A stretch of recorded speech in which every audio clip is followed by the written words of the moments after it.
4th and goal to go with the 2. 34 seconds left to go in the ball game. This is the play right now. Takes the snap.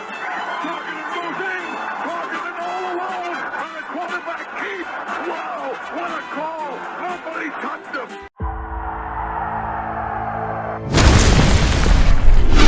Here is Jeff, the host of the Gridiron.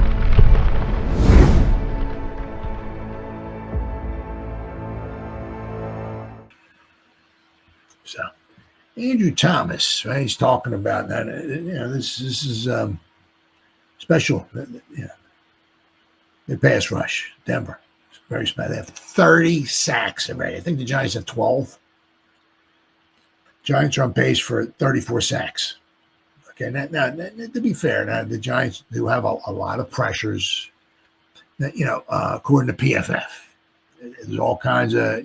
I'll show you in just a minute here and all and everything. But between Bernsey, Kayvon, and Carter, all three of those guys have over 20 pressures already. Okay, Sexy has 10, I think, 10 pressures, according to PFF, right? But I mean, Sexy's getting double teamed all the time, and the fact that he has 10 pressures is still pretty good, right? That's why the Giants could use somebody else up the middle. So another good defensive tackle would be fantastic, really, really fantastic. Get somebody next to Sexy, but anyway. But I mean, this pass rush is really special. I was listening to Big Blue Kickoff Live today, right? And they're on from Monday through Friday. Their shows change. Sometimes it's on at like 1 o'clock. Sometimes it's on like 2 o'clock. But it's on Monday through Friday every day. If you can't catch them live, I watch them on YouTube or later on. I don't watch them live, listen to them live. I watch them later on in the afternoon. But Lance Meadow, he brought up the fact, I don't know where he got the stat from. He didn't say. And he didn't say who the other team was, I don't think. But he said since 1990, okay, the Broncos right now, after 6 games, have 30 sacks.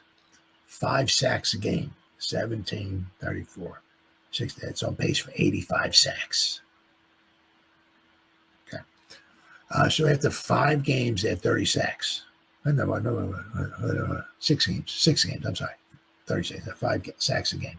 Of course, they had 9 sacks against the Jets, so that does help. Right? That's the way usually. It's not like every game you get 5 sacks. No, it's one game you get 9, then you get 2, then you get 7, then you get 3, then you get 7, then you get 4. You know what I mean? But he said since 1990, so we're going back like 35, 36 years, there's only been 2 teams that after 6 games have had 30 sacks. He didn't mention who, or if he did, I wasn't paying attention. So, I mean, the Broncos are on a nice little pace here, right?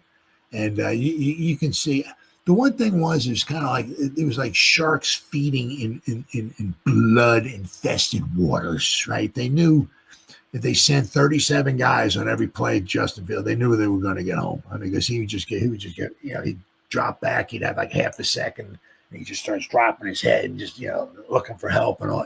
They were flying all over the freaking place. It was some tough football to watch. I mean, if you like defense, but this, I mean, according to PFF, I'll show you. Let me show you right now. They have like 150. I think it was 152 sacks. Let me see here.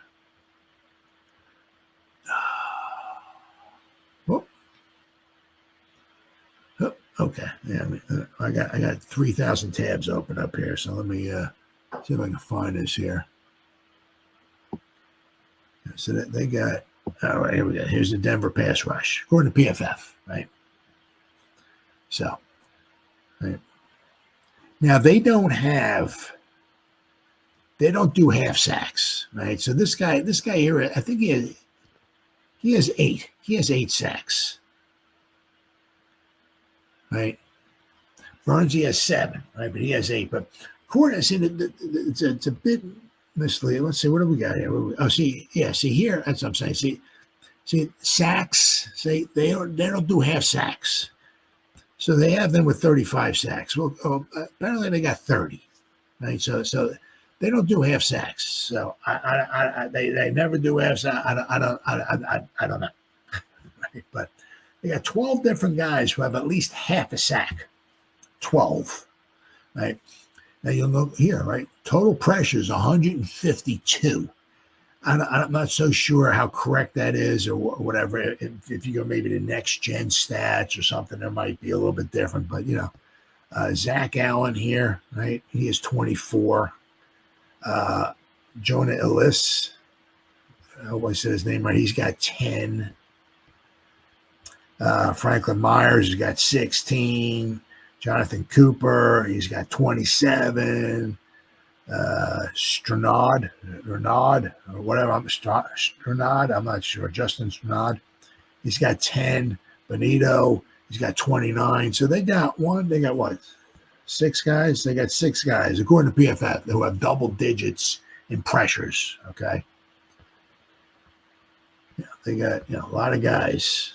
Right? A lot of guys. They got one. This guy here is pass rush, right? Right, pass rush win rate, I guess is what it is. PRP, where are we at? Where's the key here? Let's go to PRP.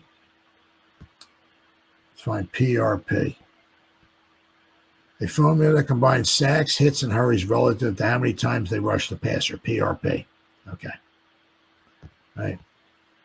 So, needless to say, if your PRP is in double digits, that's pretty good. I mean, they got 1, 2, 3, 4, 5, 6. They got 6 guys, 6, 7 guys, 7 guys. Right, they're PRP. So I mean, right. So.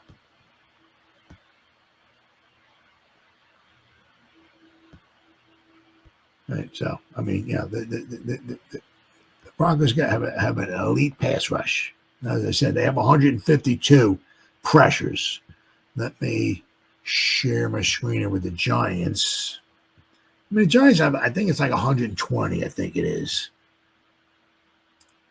So the Giants are, certainly no slouches by any stretch of the imagination, right? Okay, so what we got here? Yeah. Okay. See Abdul Carter, according to PFF. See Abdul Carter's got 1 sack. He only has half a sack. Right. So they don't have half sacks. Right. So the Giants here, they got 12. Right. But and here Burns has 7 sacks. Here they only have him with 6. So I don't know what's going on there. But if you'll notice here, right, Kayvon's got 22 pressures. Burns has got 23. Carter's got 24. Right. And Sexy's got 10. Roy Robinson Harris has got 6. Darius Alexander's up to 5. Okay. So, See, the nice thing about this, right, is look, Darius Alexander, okay, has been in 70 pass rushes. And according to PFF, right, he has 5. Right. So he has 5 pressures out of 70. Okay. So in a normal game, okay, say there's like 35 passes. That means Darius Alexander every game would have about 2.5 pressures if he played the whole game, or at the rate he's going. Right. So that's not too bad. Okay. But you see our 3 big rushers, right? But we got, let's see, as a whole team, 112. I'm sorry. So according to, once again, exactly, how they get a pressure, that you go to different, probably next gen stats has different stats. PFF has different stats. So the Giants have 112 pressures according to PFF, but Denver has 152. So they are on the elite level. All right, the Giants it's going to be this is probably going to be one of those games where it's like the turnovers are going to be huge. If you fumble a strip sack, right? Fumble and pick it up, or just lose a fumble or throw an interception. That stuff's going to really be huge, because as you see, like. Neither team is like really setting the world on for the Broncos, Right? The Giants have actually had a couple games. I mean, we've actually had 2 games where we've scored over 30 points. Remember that long streak we went without scoring 30 points in the game? Well, we got 2 of those, right, in this season. So we can put up some points, okay? But, this is, their secondary is very good. Their pass rush is very good. Chances of us putting up 30 points in this game, strictly by our offense, is going to be chances of that happening are going to be slim and none. I can't see us walking. I mean, unless Bo Nix throws a pick 6 and we run a punt back for a touchdown or something like that. Other than that, I can't see our offense putting up 30-something points against the Broncos here. Their defense is very, very good. They've only given up, I think, 95 points. Let's take a look here.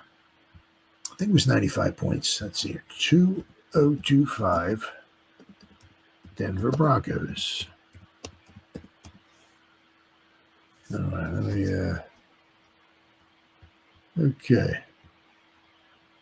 So they've given up 95 points. They're averaging giving up 15.8 points. Like they give up 16 points a game, which is second in the whole league.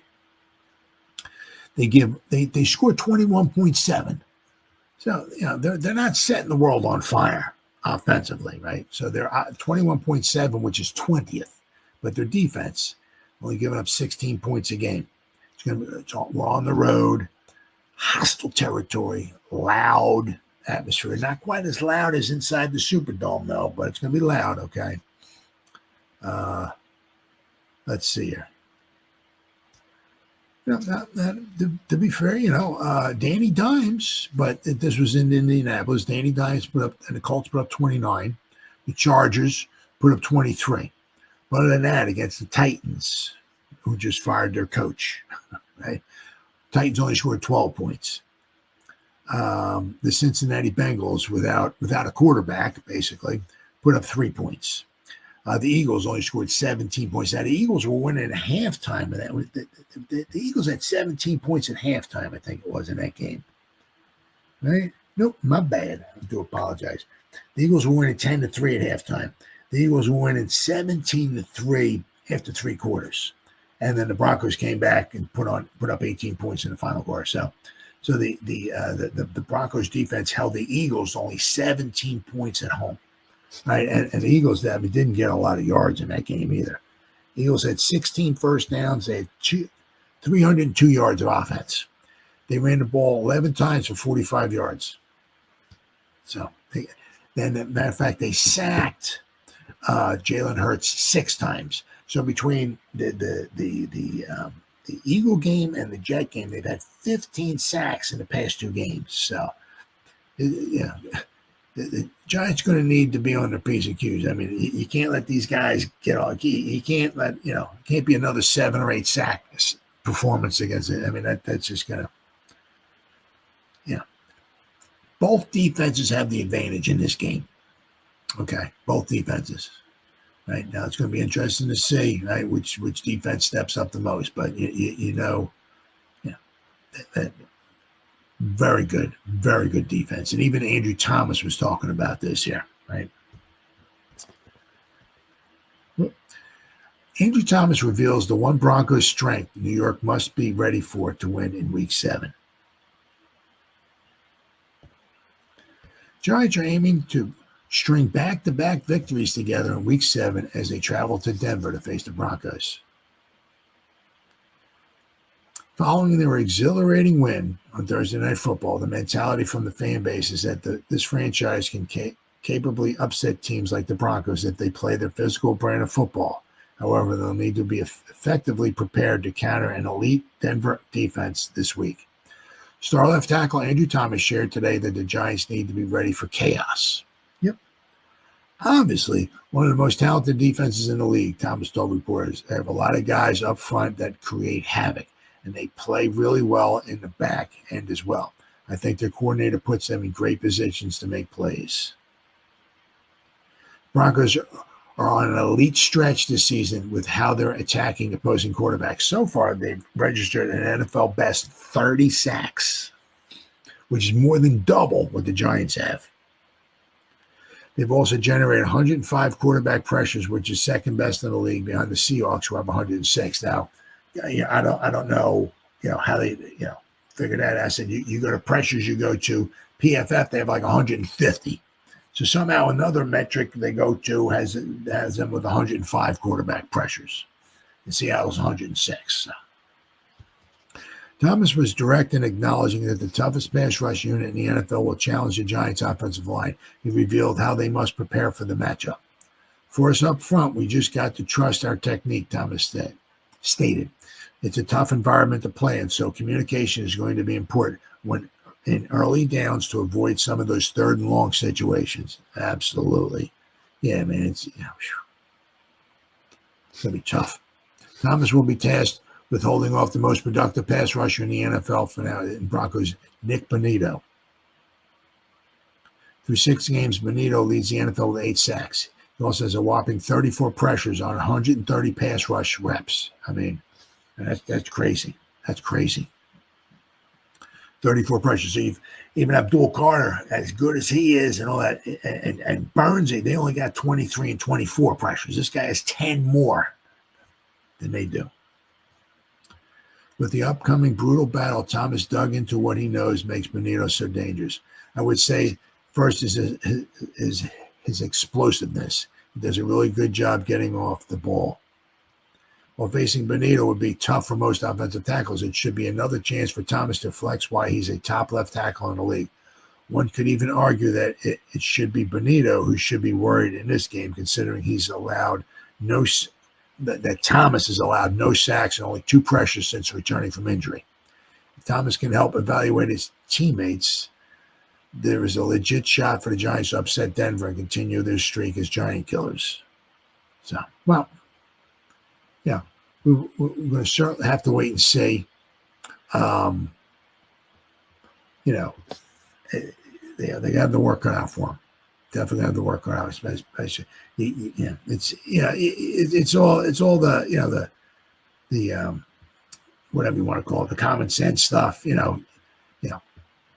Don't jump off sides. Don't make a 2nd and 6 into a 2nd and 11 because you jumped offside because you didn't hear a snap or whatever. Anything. Protect the football. If they're going to score, let them march down the field. Okay, if they go 12 plays, 80 yards, you tip your cap to them. Great job, guys. Great job. Way to go, Broncos. Right? You can't give up a home run ball, like the one with Devontae Smith. Remember, he was open like about 35 yards behind the Giants secondary. And somehow Jalen Hurts, who apparently, according to some people, is like the greatest quarterback of all time, overthrew him by like 15 yards. I mean, you can't do that, right? You can't give up these 80. What was it? The 87-yard play that we had against the Saints. Yeah. The long run against Hampton, right? Against the Charge, you got to limit those small plays, right? Let them march down the field, right? Let them execute a 12, 13, 14 play drive all the way down the field. Don't give them a short field. No fumbles, no interceptions. Obviously, it's a lot easier said than done, right? Because, being at home, being on the road is 2 different animals, right? At least for the Giants, okay. The weather should be, it shouldn't be snowing. It shouldn't be 25 degrees out or anything like that. So, it should be okay to play football. But, it's going to be tough, really, really tough. And the Giants is a big challenge for the Giants' offensive line, really. So, and they got a chance. They got a chance. I mean, the Broncos can be beaten. Right? They can be beaten. But that's why you play the games. You never know.